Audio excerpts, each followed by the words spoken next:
우리의 도시 그 골목 어딘가에는 24시간 불을 밝히는 작은 섬이 있습니다.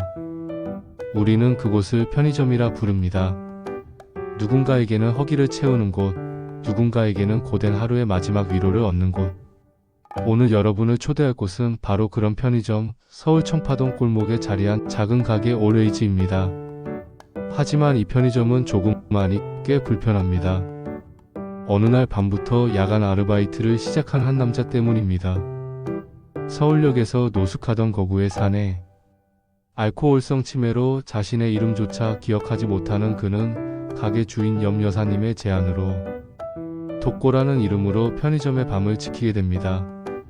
어눌한 말투, 굼뜬 행동, 손님들의 말을 제대로 이해하는지조차 의심스러운 그의 존재는 편의점을 찾는 사람들에게 낯설고 불편한 풍경이 됩니다.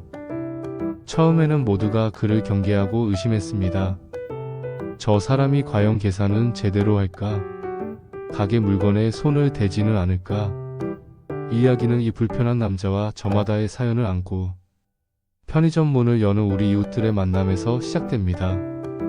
첫 번째 손님은 공무원 시험에 번번이 낙방하며 자존감이 바닥난 취업준비생 시연입니다. 아저씨는 제가 뭘로 보여요? 그냥 한심한 백수 같죠?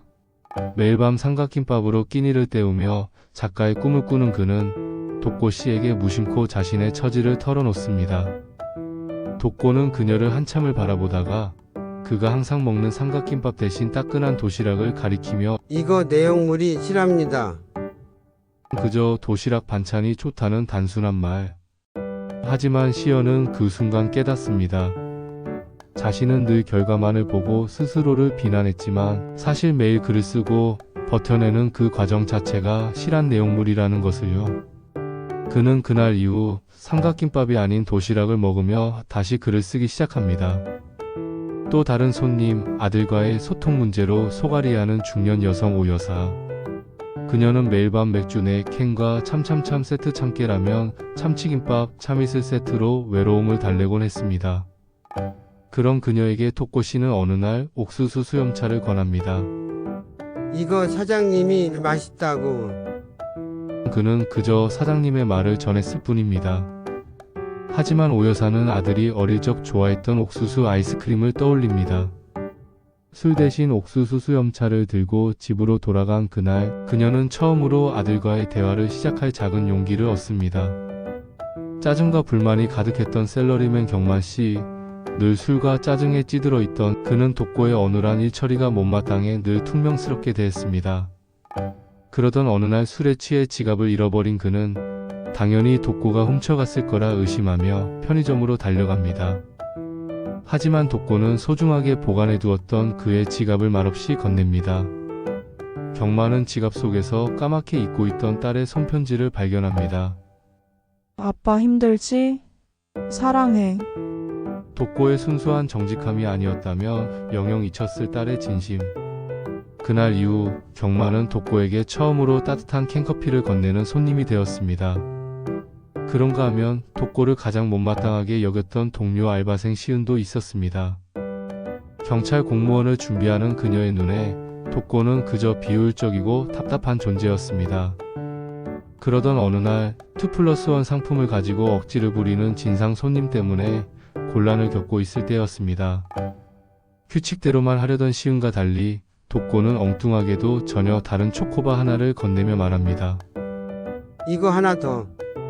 그의 상식 밖의 행동에 손님은 오히려 당황해서 물러났고 시은은 그 순간 깨닫습니다. 규칙과 효율만이 정답은 아니라는 것을요. 때로는 서툴지만 진심 어린 행동이 더 나은 해결책이 될 수 있다는 사실을 말입니다. 모두가 처음에는 그의 불편함을 이야기했지만 어느새 그 불편함은 기묘한 위로가 되어 돌아옵니다.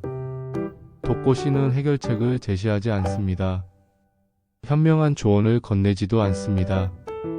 그는 그저 묵묵히 들어줄 뿐입니다. 그의 커다란 덩치만큼이나 깊고 고요한 침묵 속에서 사람들은 오히려 자신의 마음속 목소리를 듣게 됩니다. 편의점의 네모난 계산대는 어느새 고해성사 장소가 되고 따뜻한 캔커피 하나는 가장 진솔한 위로가 됩니다. 물론 독고 씨의 과거에 대한 미스터리도 조금씩 풀려나갑니다. 그가 왜 기억을 잃었는지, 그가 어떤 사람이었는지에 대한 단서들이 나타나기 시작하죠. 하지만 이 소설의 진짜 주인공은 토코 씨의 과거가 아닙니다. 진짜 주인공은 바로 그의 서투른 친절의 마음을 열었던 우리 이웃들, 그리고 그들이 만들어낸 따뜻한 연대입니다. 불편했던 편의점은 어느새 지친 영혼들이 잠시 쉬어갈 수 있는 가장 편안한 쉼터가 되었습니다. 김호연 작가의 불편한 편의점은 우리에게 묻습니다. 진정한 소통과 위로는 화려한 언변이나 명쾌한 해결책에서 오는 것이 아니라고. 그저 상대의 이야기를 묵묵히 들어주고 따뜻한 눈빛으로 존재를 인정해주는 것만으로도 한 사람의 인생을 바꿀 수 있다고 말입니다. 어쩌면 우리 모두에게는 각자의 불편한 편의점이 필요한지도 모릅니다. 잠시 멈춰서서 서로의 이야기를 들어주고 삼각김밥 대신 따뜻한 도시락을 권해줄 수 있는 작은 공간 말입니다.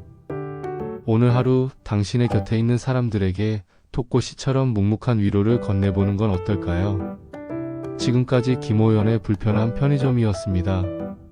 함께 해주셔서 감사합니다.